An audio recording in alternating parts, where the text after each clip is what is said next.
Our champion, Curse the Disgraced, has won his honor back bit by bit on his own, but now it's time for his final set of challenges. He'll have to use his charming, chivalrous demeanor to woo allies, his gargantuan gallant sword to obliterate his enemies, and of course a million billion divine smites on anything that might stop our quest, which we near ever closer to, as Orpheus is surely just a stone's throw away. Vlaakith's legendary Triai will surely try their hardest to stop us though, and we might just have to go to the depths of the Nine Hells to complete our goal. But be it devil or elder brain, nothing will get in our way. Can it be done? Well, we got one way to find out. On to the video. Having made it out of the no longer shadow cursed lands, Curse the Disgraced is at last just one night away from Baldur's Gate, and with it the end of his quest, alongside the greater evil.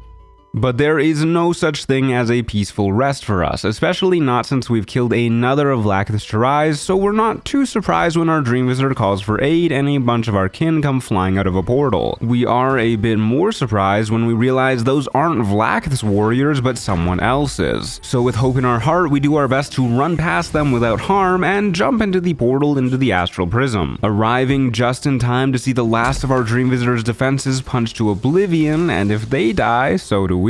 Begrudgingly, we swallow what little pride we have that remains to us and sneak up on two of our folk in the way, shoving one into the abyss to hopefully be picked up while the other one we strike down. When we finally get to the bulk of the fighting, we see what exactly they're fighting over: our long-lost prince imprisoned by infernal machinations, and suddenly it all makes sense. This artifact was built by Vlaakith to keep him in chains so she could use his power, but somehow it wound up in the hands of our Dream Visitor, who now protects us with this very same poached power. Our Dream Visitor, who is a Mind Flayer, one of the enemies, tricking us this whole time in an attempt to rebel against the Elder Brain. Still, we just can't betray our people, and so a free-for-all kicks off. Problem is, we immediately realize these people do not have what it takes to find a way to free our prince. They can barely kill Intellect Devourers. It is with a heavy heart that we realize what needs to be done. For our prince to be free, we must live alongside this Mind Flayer. The Gith themselves really aren't much of a problem for us to fight. They barely do any damage to us, and we hit pretty dang hard whenever we get the chance. The only time they hit hard, they still don't hit hard enough that we can't just wash it away with a potion. Plus, they're busy splitting their attention with the Mind Flayer that calls himself the Emperor. With a cleave, we take out the first of our kindred people and weaken a couple others pretty drastically. But realizing there's a significantly weaker target to go for, they do their best to ignore us. Luckily, our unwanted charge flees while we run into the thick of it, and our unwanted enemies are back to doing nothing at all. As another falls to our blade, the Emperor, in all his dastardly deviousness, fires off a chain lightning, killing a third and almost getting us too. However, he can only do this once, and we've saved a healing potion for just the occasion. Afterwards, since it's a 1v2 for our poor opponent, they do not last long either, and so it is that Curse the Disgraced feels like he's finally earned his title. Orpheus himself is sealed once again by the cruel Mind Flayer, whose help we still unfortunately need. Regardless, this ordeal only fuels our need for vengeance even more, granting us level 9, increasing our proficiency bonus up to +4, and granting 3rd level spell slots for even juicier smites and smite spells like Blinding Smite, which we can stack with regular smites for even stronger Giga Smites, alongside possibly blinding folks as the name suggests. Continuing on, we head to bed with some new worries and woes on our mind, and it is with a heavy heart that we head into town the next day, bumping into Ferg Draugr, a vendor on the outskirts of town who sells us the Hellrider Longbow, which is pretty much just a direct upgrade to our current bow, including the initiative bonus it gives, as this is a nice handy +3 to ensure we go early. And soon after, we find ourselves in the Circus of the Last Days. Rather odd of these sword coasters to celebrate the apocalypse, but who are we to judge their culture? At least they're not ruled by an evil fake god queen. They do, however, have rather good statue makers in the form of Stony and Bony Creations, who for the small price of 5,000 gold pieces let us order a statue of Orpheus to honor our camp. Unfortunately, they must have gotten confused, since when it arrives later that evening, it's clearly a statue of Cursed, but either way we get Sweetstone features, a permanent buff that acts exactly like Bless does, helping most of our combat rolls. Next day, we find out the circus, and the city by extension, has a bit of a doppelganger problem, not that it's a problem for Cursed. In fact, it's really not a problem for our champion. We're able to finish most of them pretty dang quickly, and while they do land a few heavy hits here and there, our very well prepared portion of potions makes them negligible. Then we stumble across this horrible lady at the dog kennels being mean to her assistant, Oyster Boy Dringo, who's clearly in need of vengeance. Her vibes only get worse as the conversation continues and we find Scratch knows her and is terrified of her. And to seal the deal, Oyster Boy confirms our worst suspicions. She's always hurting the dogs. And we're totally super bummed that we have to murder this lady to uphold our oath. It's definitely not exactly what we wanted to do anyways. Further down the road, we head into the Open Hand Temple to find yet more people in need of vengeance. This time, though, it is the wrongly accused dead, as a priest here has been murdered and this incompetent celestial blames it on an innocent refugee. Naturally, Cursed will not stand for this, and so our detective work begins. Proving the refugee's innocence is an easy matter. We use a Speak with Dead scroll and simply ask the murdered man who killed him. Turns out it was a dwarf dressed in red in a hidden passageway meant to protect the refugees he was taking in. Sure enough, we're able to find the hidden passageway easy enough, and wouldn't you know it, even more victims with even more doppelgangers hanging out right on top of them. There's only 3 of them though, so needless to say, they go down quickly, to put it lightly. Not only do we find a key to a room at the nearby flophouse off of one of these shape-shifting ne'er-do-wells, but we also literally just find the murder weapon hanging out here too, and at this point we gotta wonder if the cop deserves a bit of murdering as well. Either way, we continue our investigation at the flophouse, where the key we grabbed reveals a secret room, and laying on the table in this room is a ballast murder list with plenty more victims, both previous and upcoming, still on it. Also, there's a dead guy under the bed. Hello there.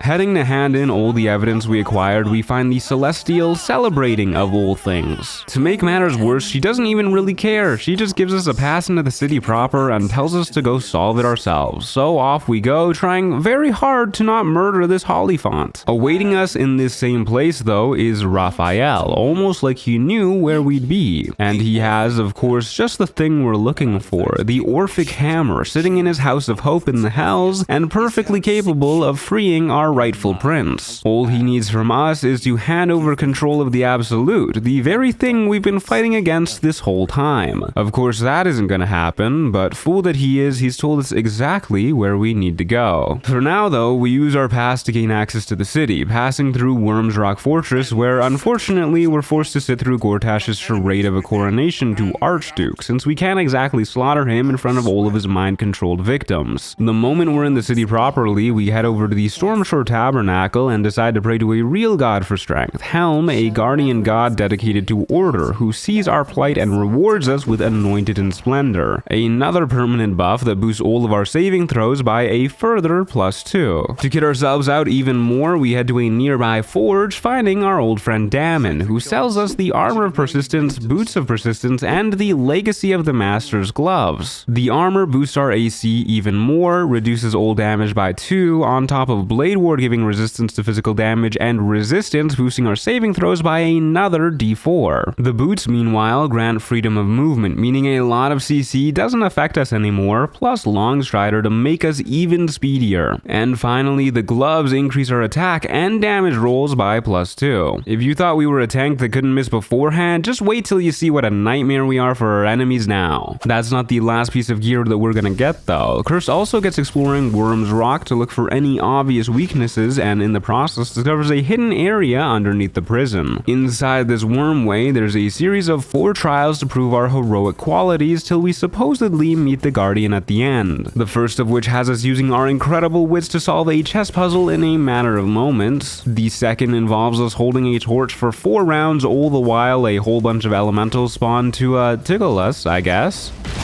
eventually vanishing once those turns are up. Trial number 3 requires us to cure the curse that is a blind judge and enact true justice and measured vengeance upon a hypothetical criminal. And the final one has us murk 1 out of 3 ghosts who are advising us on how to rule a city, with the one we dematerialize being an imposter.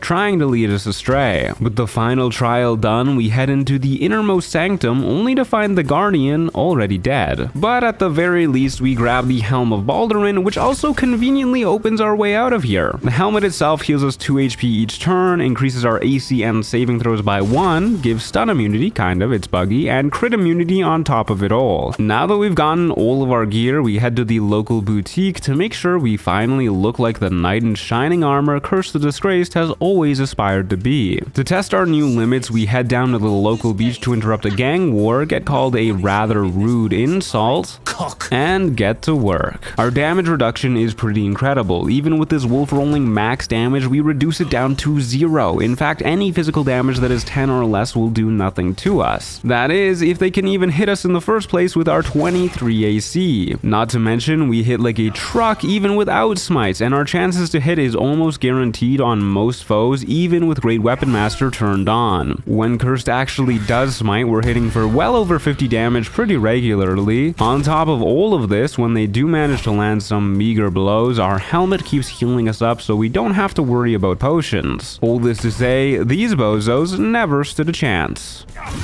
As we go back to camp to kick back for the evening, we find Halsin absolutely losing his mind, and unfortunately, we're not quite able to stop him from doing that. Although we don't actually have to worry too much since it turns out it's Orin and she simply kidnapped Halsin instead of stabbing him. Okay, we might have to worry a little. The only way to free him safely is to murder the old Gortmeister himself, then meet Orin at her temple to duel her for the Netherstones. Winner takes all. We were kind of planning on doing all of that anyways, so all that means is we for sure have to take out Gortash first. Before we do that, as we're walking through the city, we get into another quick tussle with a few thugs, emphasis on the quick part. From this, we get our 10th level, granting an improvement to our Lay on Hands, which maybe we'll use one day, and Aura of Courage, a minor little aura that prevents us and nearby allies from getting frightened. By slaughtering these half-wit highwaymen, we do get access to their secret hideout, and by extension their barkeep, who's more than happy to sell us some Terrazul, which is basically a 2-turn speed potion that doesn't take a bonus action to consume, and it stacks with speed potions too. Now we're free to get started on disassembling Gortash's Steel Watchers. However, just outside the foundry where they're being made, we find our old friend Volotham Gadarm being lynched by the world's most obvious evil cultists. Naturally, he needs some vengeancing. But first, he needs some freeing, which is easy enough to do by shooting his chair, then we're free to get a swing in. These guys can't hit us if their lives depended on it, and they do. To make things more dire for them, even when they do hit, they don't do anything. So this is another fight where our victory is more of an inevitability. Our esteemed eye-removing pal takes the chance to swing by our camp yet again, resulting in us gaining the Slayer Knowledge permanent buff as he tells us everything he knows about Orin, granting advantage on all saves against her when we eventually do square off. Afterwards, we're free to finally sneak into the foundry using an invis potion where we find things are going worse than we thought. The poor innocent Gondians making the Steel Watch have been enslaved, and both them and their families held elsewhere are being threatened with explosive collars. Sneaking further in, we meet an isolated Gondian Xander Tubin who explains what we've already gathered, but also says if we were to free their families, he would ensure his people rise up and help claim their own vengeance. With our oath fueling our search, it doesn't take long to find an abandoned warehouse filled with guard wargs who are very quickly taken out, only to find a hidden basement exactly as we'd expected, wherein lays a submarine alongside its captain who can take us to the Iron Throne, the secret underwater prison that the Gondians are being kept in. Unfortunately, as we approach, Gortash catches wind of what we're up to and gets detonating the whole place, so we don't have a lot of time to free everyone in here. To prepare, we summon Scratch while throwing on all of our speed increasing gear, plop down a flying potion, and use the haste spell on ourselves before jumping into action. First thing we do is use our boots of speed and down some Terrazul, giving us some rather nice movement speed. Since we're so incredibly fast, we're able to just zip around freeing everyone, using one action to help a lady out of her binds and another to free Omeluum, a friendly mind flayer from Act 1. And our third action gets used doubling our movement speed one more time, ensuring we have enough movement to free literally everybody on our very first turn. Unfortunately, there's some Sahuagin guards here that must have amazing life insurance since they'd rather die in the ensuing explosion than let some of these prisoners escape. However, we are able to get most of the Gondians onto the submarine in just a few rounds, plus the Grand Duke of the city himself, losing only 2 in the process, but I promise you they will be avenged. Starting by us fighting our way into the Steelwatch Foundry. The Steelwatchers themselves do take a lot of hits to kill, but they can't actually do anything meaningful to us because they do physical damage, so it isn't long before they...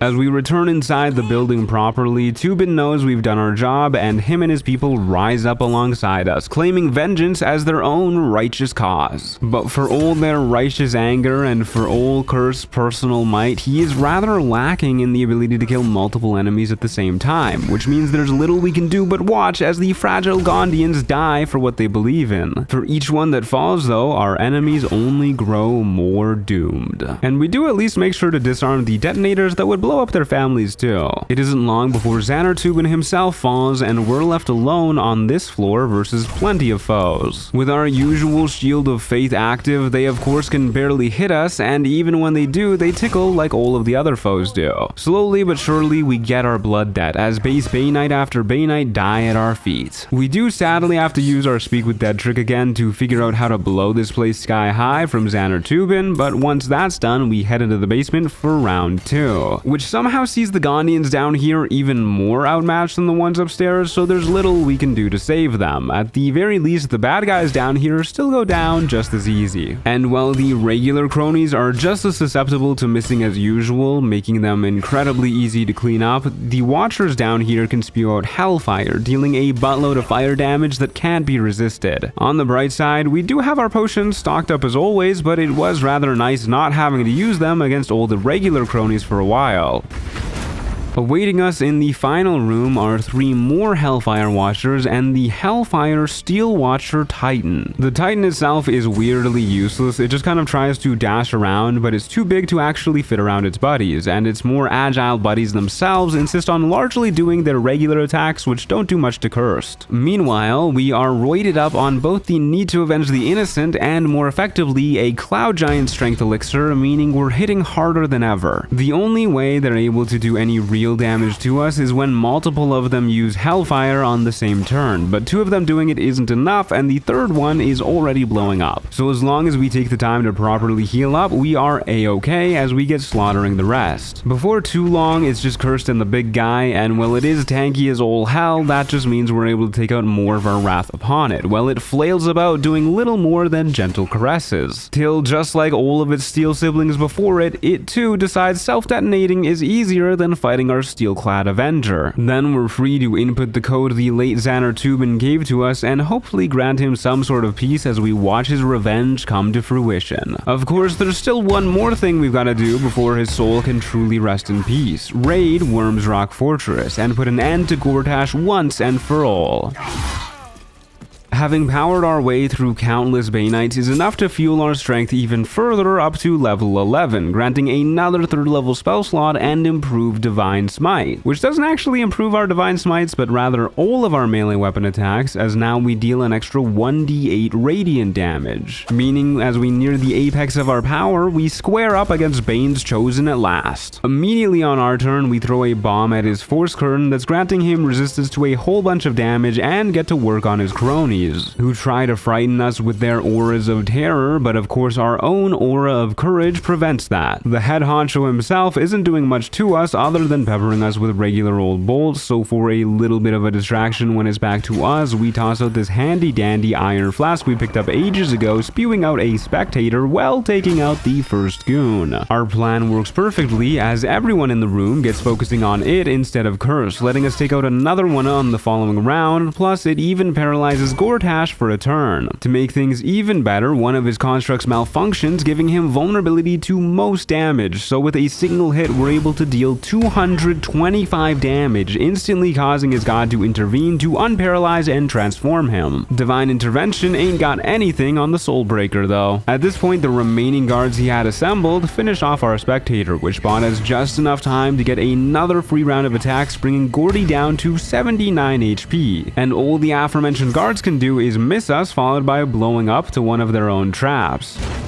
letting us finish off the twisted tyrant with just a couple more blows before he can do a darn thing, and the sole remaining thug right afterwards. As we loot his corpse, we grab the second of 3 netherstones that we need to control the brain at last. One more to go, but before we do that, we figure it's about time we get our inner turmoil under control first, heading to a place we've heard of called the House of Grief. As far as therapy sessions go, it starts off a little awkward. Do not look upon me. But we approach it openly and do our best to answer the questions as honestly as possible, revealing in the end that we supposedly have a violent heart. Unfortunately, before we can get any answers from her on how to deal with these emotions, she invites us into the basement. Once we arrive down here though, she just ambushes us with a whole army of Sharans when we refuse to give her the artifact. Suddenly, the whole House of Grief thing makes more sense. A Vigilance elixir lets us go first, but we quickly swap to a Bloodlust elixir and drop the first of many AoE spells to come in the form of Cloud Kill before backing up as far as we can. Viconia herself is up next, castigating our heart form, giving a whole host of debuffs until we heal an enemy. Thankfully, most of the baddies are left dashing after us, though some are able to make darkness clouds to blind, leaving us open to getting bone chilled by others. But hey, at least we're able to finally get some use out of our lay on hands, and with a speed potion, we're also able to drop a fat cone of cold on a bunch of them while continuing the kiting. This is generally the flow of the whole fight. The enemies desperately chase after us, dealing the odd hit here and there that also prevents healing. We do as much area damage as we possibly can using a combination of bombs and scrolls of all sorts. And when we're far enough away that even the spellcasters have to spend their whole turns reaching us, we're free to fix up our HP, so we're not in any real danger. Rinse and repeat for a few rounds to whittle them down to just a fraction of their former size as a group, and we feel pretty comfortable throwing down a haste word grenade to safely end the speed potion effect without having to worry about skipping a turn due to lethargy. It's at this point things get a little spooky as a couple melee folks get all up in our grill and deal a frightening amount of necrotic damage. However, they don't land quite enough hits to kill, so we prioritize putting them under before they get another chance. Now with only 4 enemies left and them being mostly weak, it doesn't take much longer to take out these Sharan charlatans, so no more innocents get bad therapy. Our reward for a good deed performed well is found in the Mirror of Loss in the back of the room, which after passing a check real quick, we're able to temporarily sacrifice some memories in order to get a +2 to our strength, finally bumping it up to 20. After killing Gortash, Orin left a little note at our camp telling us we need to get approval from some group of people called the Murder Tribunal before we gain access to her temple. Rather than letting them yap though, we're certainly not letting Bala's scum dictate anyone's fate, much less our own, so we square up against Saravok Anchev, a legendary ball spawn from ages past. Sadly for him, we've swapped out our gear with the Killer's Sweetheart, so we get a guaranteed crit, and the Surgeon's Subjugation Amulet lets us paralyze him with that very same crit. With the help of a speed potion that we took beforehand and Terrazul, we get 3 actions, which means this is a very dead legendary ball spawn who should have stayed in ages past if he didn't want his victims to get their vengeance. Especially since we've also got a Cloud Giant elixir active, meaning even his cronies get sent to their eternal judgment. Curse grabs the amulet he needs off of Saravok's corpse, and speaking of judgment and vengeance, we find Valyria imprisoned in the next room, making freeing her maybe the hardest thing Curse the Disgraced has ever done. Soon after, we find ourselves in Baal's temple where Orin awaits us at last, alongside our captured companion. Needless to say, she isn't that pleased that we killed Saravok before she could. However, our stalwart champion convinces her to spare Halsin as our showdown kicks off. Thanks to a blur scroll that we precasted, she spends her first turn whiffing, setting a rather good precedent. On our turn, we hit her, triggering her legendary action, because if we don't, Baal's Edict triggers instead, instantly killing us unless we're able to murder somebody, followed by zipping on over to this spellcaster and yeeting them into the non-OSHA approved abyss.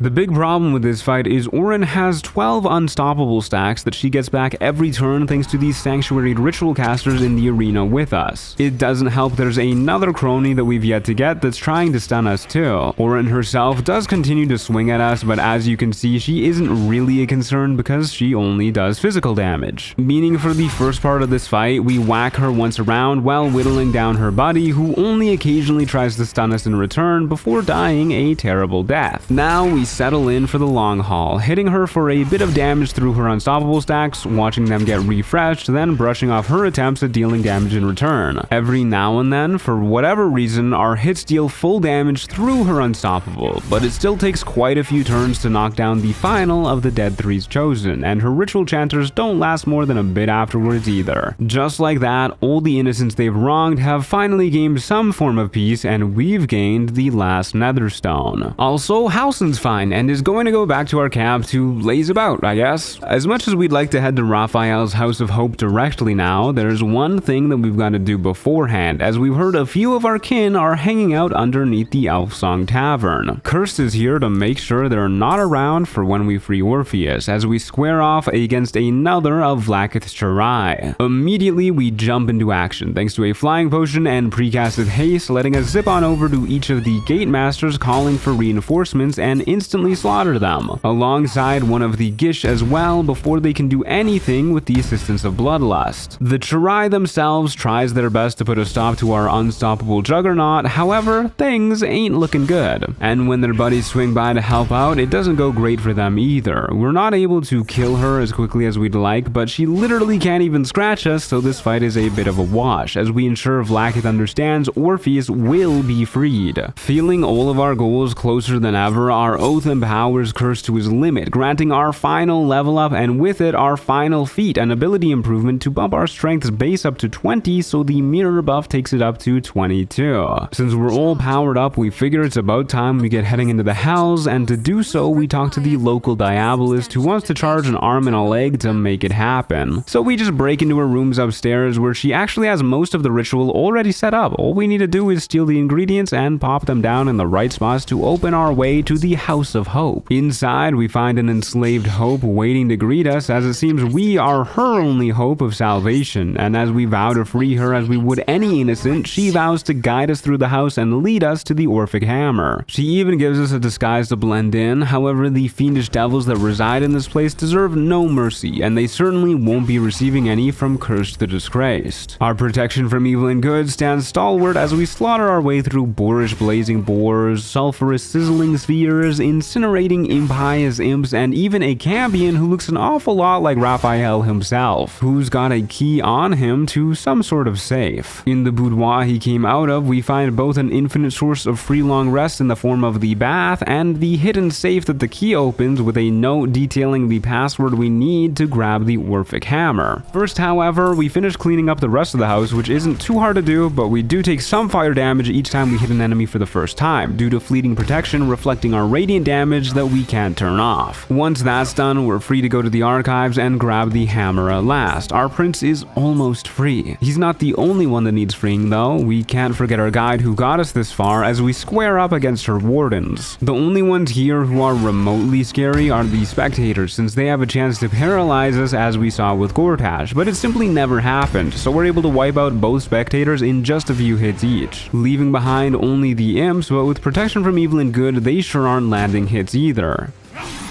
With no one else in the house, we free Hope herself and get prepping as we feel Raphael coming home, putting Crawler Mucus on our sword and going in with flying, speed, and vigilance potions active alongside our usual protection spell. Sure enough, right as we're about to leave, the master of the house arrives, towing along this random dwarf who even Curse looks confused by, and our old opponent Yrgir, kicking off a long-awaited showdown where we can get some vengeance for all the suffering our new friend Hope has gone through. Speaking of, she immediately banishes Yrgir on her turn to God knows where and downs an invis potion to stay out of harm's way. On Curse's turn, since Yrgir poisoned and broke our concentration before Hope got him, we simply zip around and use our radiant damage to temporarily depower the Pillars of Souls, which are juicing up Raphi, plus we cast Shield of Faith. The regular Joe Schmoes struggle quite a bit to land any blows on us, so we don't have to worry too much about them. It's only Raphael that we need to look out for. Next round, we take out the first of the Soul Pillars properly and make sure to top top up our HP alongside refreshing the speed potion, since Raphael, especially after transforming, can hit awfully dang hard with his Hellfire. But he wasn't able to one-shot us with 3 pillars up, and now he's only got 2, and we're able to heal up to full while getting started on the next pillar. To make things even better, Rafi spends his next turn simply de-transforming. I don't really understand why, but I won't look a gift devil in the mouth, especially when because of it, the last pillar is about to fall too. The big man won't let it go easy though, casting 2 spells after transforming this time, once again almost taking us out, but not quite. Failing to kill him means Curse can take out the last pillar easy peasy, dip down to where Hope is so she can Divine Intervention to fully heal him before going back invisible, and like that he's got a clean bill of health to start whacking Raphael himself, instantly stunning him with a Soul Breaker, giving us the next few rounds to all but freely wallop away, bringing him down to almost half health. When he unstuns, he does go all out one more time, but we've already established even when he does, he barely can't quite kill us, so long as we're staying on top of our HP. It only gets worse for him once he runs out of the souls he uses as fuel for his spells and has to resort to melee, since we've recasted protection from evil and good at this point. Indeed, just a couple more rounds and one of the greatest evils we faced is down for the count.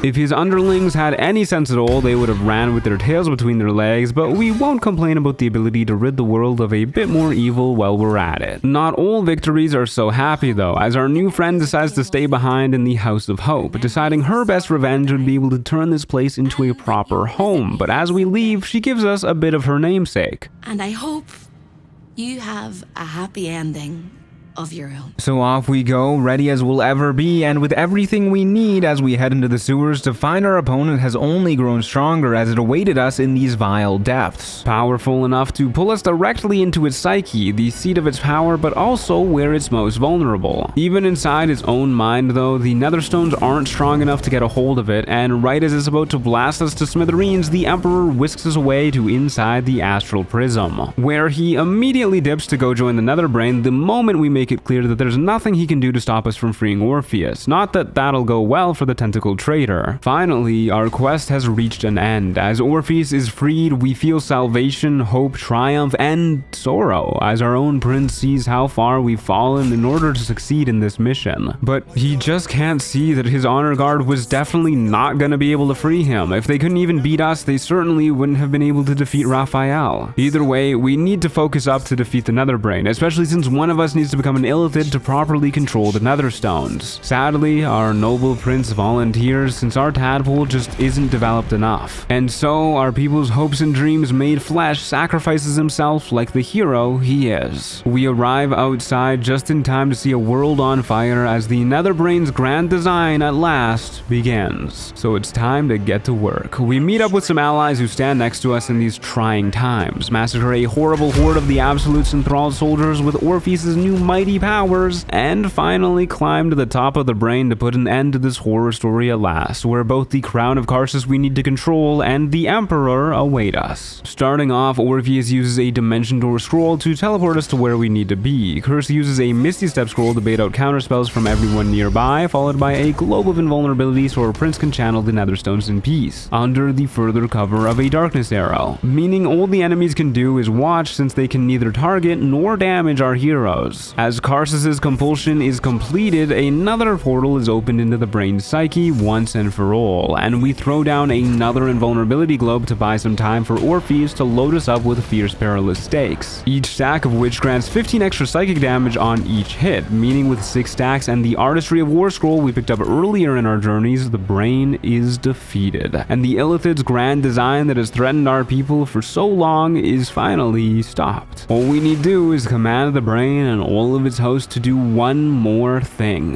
die. Vengeance is ours. However, vengeance is cold and ashy in the mouth of Curse the Disgraced. Orpheus still sees hope for our people, but nothing can undo his transformation, and he thinks it would be better for us to kill him. How could we refuse a direct order from the prince whose wisdom has been our guiding light all this time? It turns out rather easily. Our prince is not the all-knowing wise man we assumed he was, because it is clear he deserves to live and see his people prosper, even if it means from the shadows. And if it means he will blame shame and hate cursed, our hero can take it. He will always fight for his people regardless. After all, he's been disgraced once before, and if needs be, he will gladly be disgraced once again. Thanks for watching, folks. This run was a fun one. I really wanted to lean a little bit more into the story of Cursed the Twice Disgraced than some of my other characters, but the build itself ended up being super cool too. And as always, a special thanks to our Storyteller tier members, Okan, Mark Rainbow, That Be Renee, El Guardia, Ramon Standalone, Zaplight25, Witch Amy, Schmentine Echo, Miku, Achilles the Spartan, Audi Kashi, and Arion YT.